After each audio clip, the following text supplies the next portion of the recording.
Echo!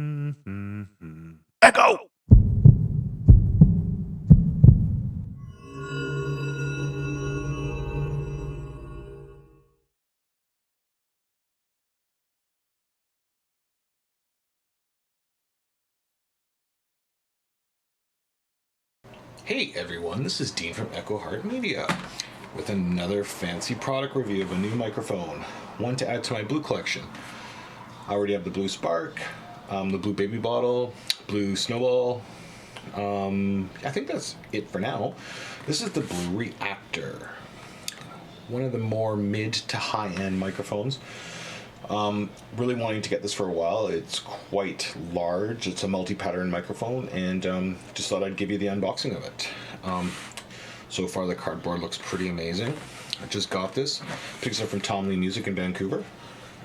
So let's just open it up and let me show you what it's all about. So we'll open it up out of the cardboard. Ooh, it comes with this fancy brushed aluminum metal case. Good hard case. As you can see, very nice. Good construction, pretty hard for traveling. If you wanted to travel with this, we do a lot of mobile sessions, so it might work out well. So no locks on it, so that's okay. And so we'll pop it open, check it out. Okay, so fitted foam on the inside, give you a little tilt there. See what it comes with. So microphone, shock mount, pop screen, and instruction booklet. So obviously the instruction booklet, let's check this out. If I can get it open. It's always the fancy plastic. So just giving you like the tips, I guess, from the best settings for the microphone. Ooh. And Reactor, let's see what we got. Getting started. About the swivel heads, the features, pattern selections for the capsule. So it's got 3 pattern selections. It's got a cardioid, an omnidirectional, and a bidirectional, depending on which way you want to use it or what application. So we'll just put the instructions over here for now.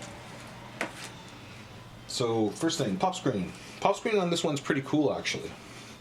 So just like a regular blue pop screen as I drop it because of the feature I was going to show you. So kind of cool.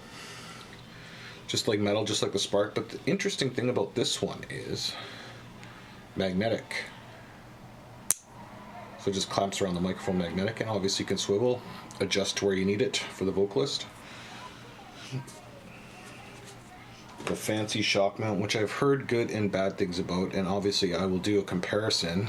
The thing I heard about this microphone, it's very heavy. Shock mounts on this microphone, very nice.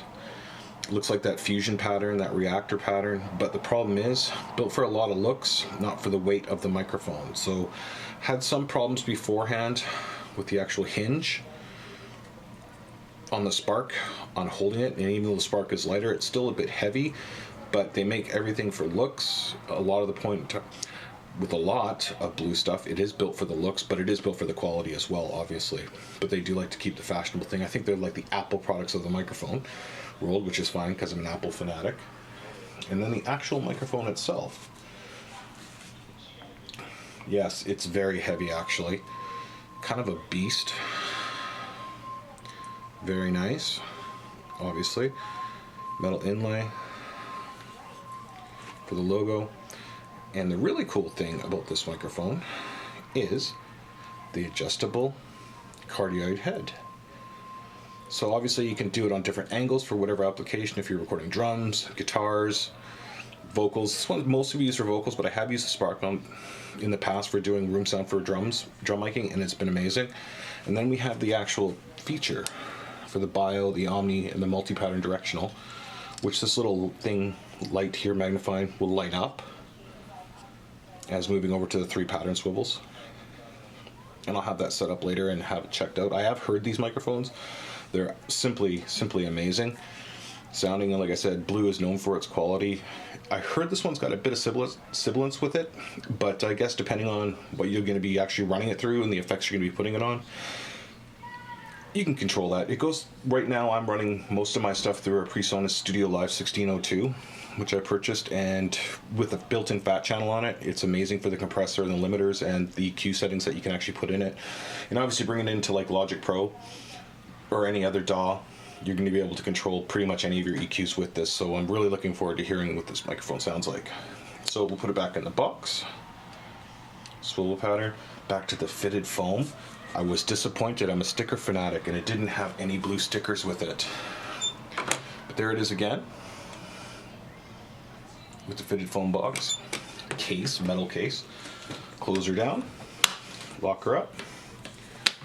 With no key lock, obviously. So that is the unboxing of the Blue Reactor. Said I got this at Tom Lee Music in Vancouver, and it does have a suggested retail about $560. I've seen them for as high as $600. I ended up getting this one for about $490. Got a really good deal because I guess I spent too much money at the store, but yeah, just wanted to show you this, and then I will put it next to the Blue Spark on an Ultimate stand and tell you about the weight and show you the size comparison between the Spark and the Reactor. So thanks for watching, and we'll talk to you in a couple seconds after I edit this video magically and put it online and put the two pieces together. Thanks a lot.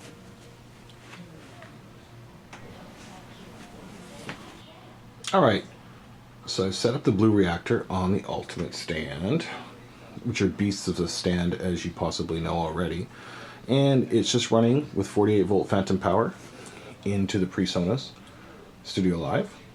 And so I just wanted to show you what it looks like with the comparison in size as well to the Blue Spark, which is up there as well.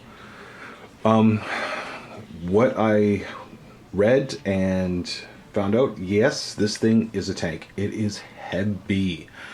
So like I was saying with this shock mount, the hinge on the shock mount itself, with Blue, I find on their shock mounts, on the first editions usually, the hinge you really have to tighten, but you don't want to tighten too hard because even though it is made out of metal, you get a little worried that you just might crack it to support the weight. So, sorry if the camera's a little shaky, I just got to hold it here with my other hand. As you can see, it's got a wiggle. It's got a bounce to it for sure. So as long as your vocalists aren't banging into it or hitting it, it should be okay. But like I said, I'm just a little surprised with the shock mount on the design of it, with how heavy the microphone is itself, on why it wasn't built a little bit stronger. But here's the Spark, as you can see, with its shock mount, and its shock mount supports it no problem, but I find the hinge has the same issue. So there's the Spark, there's the Reactor. They are quite a bit bigger for sure. I'm trying to give you a good enough image that you can actually tell the difference, but it is a little hard on video for sure. So there's a multi-pattern selector. Again, excuse the shake. And so if you do dial it, it dials in with the magnifying to the different light, to which pattern selection that you might want to have it at, which is awesome. And it does click in, so you know for sure. And once again, the head swivel pattern, so you can take the cardioid head and swivel it which way you want, or you can keep it on angle depending on where you want to have what you want to pick up, highs, lows, mids, the shock mount mounted. So overall, I have just used this microphone just recently, just to have a test with just regular voiceover work, no effects on it, no compressor really, no EQ, nothing, and it sounds absolutely phenomenal. Sounds like an extremely high-end tube microphone with a tube pre, everything like that, but it could be sounding incredibly well too because of that board, because that board is simply amazing as well. So I highly recommend the PreSonus Studio Live, any of the models of that board. So there you go. Compared with the Spark, a great mic, highly recommend it. Can be a bit more pricey, but if you can afford it, you're going to get studio quality professional sound. So once again, it's Dean from Echo Heart Media with one of my cheesy product reviews, and hope to talk to you soon.